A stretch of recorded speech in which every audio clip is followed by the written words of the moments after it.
నమస్తే, welcome to SV6 news. నేను రాణి. మలిదశ తెలంగాణ ఉద్యమంలో అసువులు బాసిన అమరుడు శ్రీకాంతాచారి వర్ధంతి సందర్భంగా నేతలు, ఉద్యమకారులు ఘనంగా నివాళులు అర్పించారు. బుధవారం ఎల్బీనగర్ చౌరస్తాలో శ్రీకాంతాచారి విగ్రహానికి పూలమాల వేసి అంజలి ఘటించారు. తెలంగాణ జాగృతి అధ్యక్షురాలు కవిత, టీజేఎస్ అధ్యక్షుడు కోదండరాం తదితరులు ఈ కార్యక్రమానికి హాజరయ్యారు.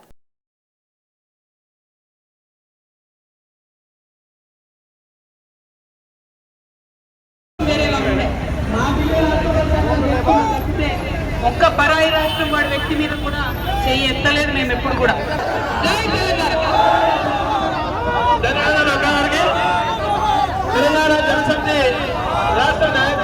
జాగృతి అధినేత్రి కవిత మాట్లాడుతూ, బీఆర్ఎస్ హయాంలో అమరులకు స్తూపం కట్టారు కానీ ఒక్క పథకానికి కూడా అమరుల పేరు పెట్టలేదని విమర్శించారు. అమరుల త్యాగాల పునాదుల మీద తెలంగాణ రాష్ట్రం ఏర్పడిందని, అలాంటి రాష్ట్రంలో అమరుల పేర్లు ప్రభుత్వ పథకాలకు పెట్టాలన్న ఆలోచన బీఆర్ఎస్కు లేదన్నారు. రాజీవ్, ఇందిరా, మన్మోహన్ సింగ్ పేర్లను మాత్రం ప్రభుత్వ పథకాలకు కాంగ్రెస్ పెడుతోందని, కానీ శ్రీకాంతాచారి పేరు ఒక్క పథకానికి కూడా పెట్టలేదని విమర్శించారు.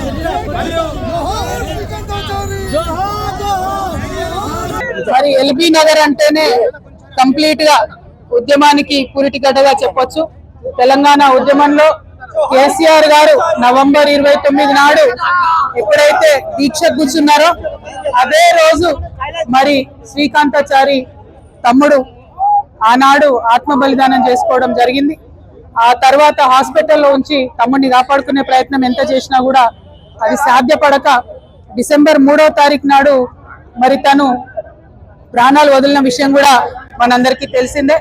ఒక పక్క దీక్ష, ఇంకొక పక్క ఈ బిడ్డలు చేస్తున్నటువంటి త్యాగాలు, ఇంకొక పక్క వారి స్ఫూర్తితోని యావత్తు తెలంగాణ కూడా రగిలి ప్రతి ఊర్లో కూడా దీక్షా శిబిరాలు వెళ్ళడం, ప్రతి ఊర్లో కూడా ఆడబిడ్డలు బోనాలు, బతుకమ్మలు ఎత్తుకొని ప్రొటెస్ట్ చేయడం, విద్యార్థులు అన్ని యూనివర్సిటీల్లో మరి పోరాటం చేయడం, ఉద్యమకారులు ఎక్కడికక్కడ పంతం పట్టుకొని ముందుకెళ్లడంతో ఇవాళ రాష్ట్రాన్ని సాధించుకున్న విషయం మనందరికీ తెలిసిందే.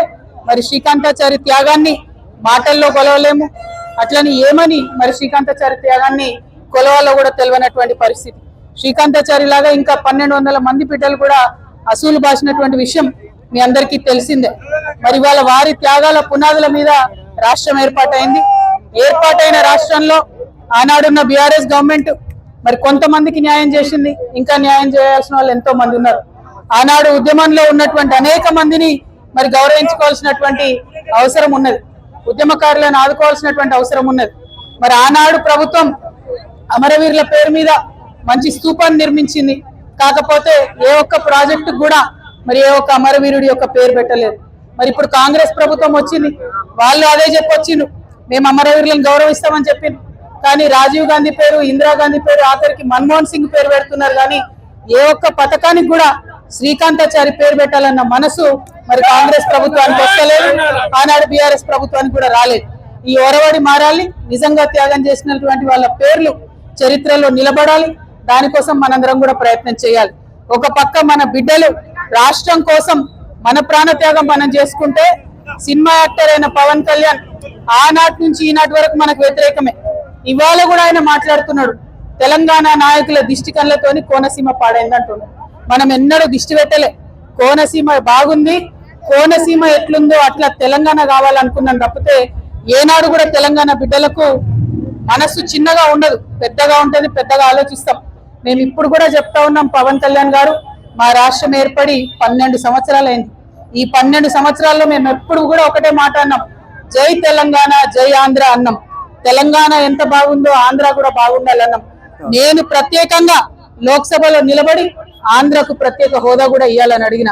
మేము తెలంగాణ వాళ్ళం ఎప్పుడు కూడా పక్కోడిని గుంజుకోవాలని చూడం, పక్కోడు బాగుంటే మా కళ్ళు మండయి, మేం బాగుండాలని కోరుకుంటాం తప్పితే పక్కవాడు చెడిపోవడాలని ఎప్పుడు కోరుకోలేదు.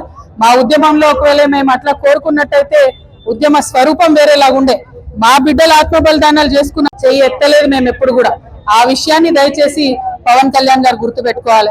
ఆనాడంటే మీరు సినిమా యాక్టర్ ఏమన్నా నడిచింది, ఇవాళ మీరు డిప్యూటీ చీఫ్ మినిస్టర్, మీరు ఆంధ్రప్రదేశ్ యొక్క ప్రజలను దేశవ్యాప్తంగా రిప్రజెంట్ చేస్తారు. మీరు మాట్లాడే మాటలు కూడా మీ ప్రజలకు ఆపాదిస్తారు. కాబట్టి జాగ్రత్తగా మీరు ఆలోచన చేసి మాట్లాడాలని నేను పవన్ కళ్యాణ్ గారిని కోరుతున్నాను. మరి అదే విధంగా రాష్ట్ర ఉద్యమంలో అమరులైనటువంటి వారికి మరొకసారి మనస్ఫూర్తిగా నివాళులర్పిస్తూ ఉద్యమకారులకు సంబంధించి 250 గజాల జాగా, పెన్షన్, అదే విధంగా గుర్తింపు కార్డు ఏదైతే కాంగ్రెస్ ప్రభుత్వం ఇస్తానదో డిసెంబర్ 9 నాడు ఖచ్చితంగా అనౌన్స్ చేయాల్సిందే. చేయకపోతే మాత్రం ఉద్యమకారులందరం కూడా గవర్నమెంట్ భూములు తీసుకుంటాం, జాగృతి జెండాలు వాడతాం, భూ పోరాటాలకు ముందుకెళ్తామని చెప్పి తెలియజేస్తూ సెలవు తీసుకుంటున్నాను. జై తెలంగాణ. ఆనాటి ఉమ్మడి రాష్ట్ర ప్రభుత్వం అనుసరిస్తున్న నిర్బంధ వైఖరికి నిరసనగా ఆత్మ బలిదానం చేసుకుని శ్రీకాంతాచారి ఉద్యమానికి ఊపిరి పోశారని కోదండరాం అన్నారు. ఉద్యమకారులు ఆత్మ బలిదానాలు చేసుకుంది భౌగోళిక తెలంగాణ కోసం కాదని, బతుకు తెరువు ఆత్మ గౌరవ తెలంగాణ కోసమని పేర్కొన్నారు. వాళ్ళందరూ అప్పుడు అధికారంలో ఉన్నారు. అప్పుడు గుర్తించి ఉండవలసింది, చొరవ తీసుకుని ఇవాళ మాదిరిగా గట్టిగా నిలబడితే సాధ్యమై ఉండేది. సరే, ఏదైనా ఇవాళటి అందరం కూడా ఒకే కామన్ డిమాండ్ ఏంటంటే ఉద్యమకారుల డిమాండ్లను ప్రభుత్వం గుర్తించాలి, ఉద్యమకారుల సంక్షేమ బోర్డు వేయాలి అని మేము కోరుతున్నాం. అది చాలా అవసరము, అది వేగంగా జరగాల్సిన అవసరం ఉందని సందర్భంగా ఉద్యమకారుల తరఫున నేను ఈ వేదిక నుంచి డిమాండ్ చేస్తాను. ఇవాళ నా తరఫున, తెలంగాణ ఉద్యమకారుల తరఫు నుంచి, తెలంగాణ జనసమితి తరఫు నుంచి నివాళులర్పిస్తున్నా. చాలా పెద్ద ఎత్తున ప్రభుత్వం ఒక దాడికి దిగిన నేపథ్యంలో హంగర్ స్ట్రైక్ వెళ్తున్న కేసీఆర్ గారిని అరెస్ట్ చేసి ఆయన తీసుకెళ్ళిండ్రు. ఇటువైపు యూనివర్సిటీలో ఆ తెలంగాణ రాష్ట్ర కోసం ఊరేగింపుగా బయలుదేరినటువంటి విద్యార్థుల పైన విపరీతమైన లాఠీ చార్జ్, ఆ నిర్బంధం తీవ్రంగా కొనసాగుతున్నటువంటి సమయం. ఆ సమయంలోనే ఒక నిరసనగా శ్రీను ఆహుతైండు.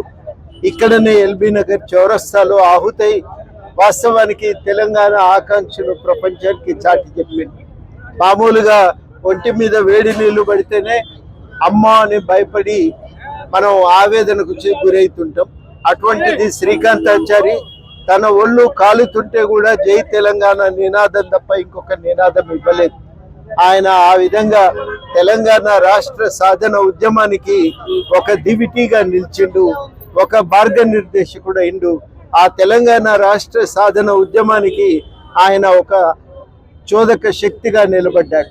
అటువంటి వ్యక్తి నిజానికి ప్రాణాలు పోవాలని వరం కోరుకోలేదు, కానీ చాలా మంది తెలంగాణ కోసం బలిదానాలు ఇచ్చి ఈ రాష్ట్ర సాధనలో అమరులైపోయినరు. వాళ్ళల్లో కొంతమందికి అయితే ఇప్పటికీ సహాయం అందుతున్నది, కానీ ఇంకా చాలా మంది మిగిలిపోయే ఉన్నారు. వాళ్ళందరికీ కూడా ప్రభుత్వం సహాయం చేయాలి. రెండవది, ప్రభుత్వము మిగిలిన ఉన్న వాళ్ళకు కూడా పింఛను ఇవ్వాలి. అదే విధంగా తెలంగాణ ఉద్యమకారులు కూడా చాలా మంది త్యాగాలు చేయటం వల్లనే రాష్ట్రం సాధ్యమైంది. ఆ త్యాగాలు చేసిన ఉద్యమకారులందరికీ ఒక గుర్తింపు అనేది ఒక ఆత్మగౌరవాన్ని ఇస్తుంది.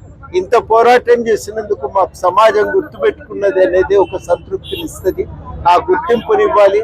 అదేవిధంగా ప్రభుత్వము లాట్ కానీ ఇతర ఆర్థిక సహాయం కానీ అందించాల్సిన అవసరం కూడా ఉంది. దానికోసం ప్రభుత్వం వెంటనే ఒక కమిటీ వేసి ఉద్యమకారుల గుర్తింపు ప్రక్రియను, వాళ్లకు సహాయాన్ని అందించేటువంటి చర్యలను మొదలు పెట్టాలని నేను కోరుతా ఉన్నాం. ఈ సందర్భంగా ఒక ఉద్యమకారుల సంక్షేమ బోర్డును వెయ్యాలి. అది తక్షణం చేయవలసిన పని. ఆ సంక్షేమ బోర్డును నియమించాలని చెప్పి ఈ సందర్భంగా ప్రభుత్వానికి విజ్ఞప్తి చేస్తున్నాం. తెలంగాణ అంటేనే అనేక మంది త్యాగాలు, అనేక మంది బలిదానాలు. వాటి వల్లనే తెలంగాణ సాధ్యమైంది. తెలంగాణ ఎట్లొచ్చిందని ఎవరన్నా అడిగితే అది పిల్లల బలిదానాలు, తెలంగాణ ఉద్యమకారుల త్యాగాల వల్లనే తెలంగాణ సాధ్యమైంది. అటువంటి రాష్ట్రం ఇవాళ ఉద్యమకారుల ఆకాంక్షల సాధన ఒక ప్రథమ కర్తవ్యంగా ఉండాలి. ఆ ఆకాంక్షల సాధన కోసం తప్పకుండా నిలబడతాం. దానికోసం ఖచ్చితంగా పనిచేస్తామని ఈ సందర్భంగా శ్రీకాంతాచారి మీద మేము అందరం కూడా నిబద్ధతతో, ఆయన ఆశయాలపై నిబద్ధతతో కొనసాగుతామని ఈ సందర్భంగా ప్రజలకు హామీ ఇస్తాం.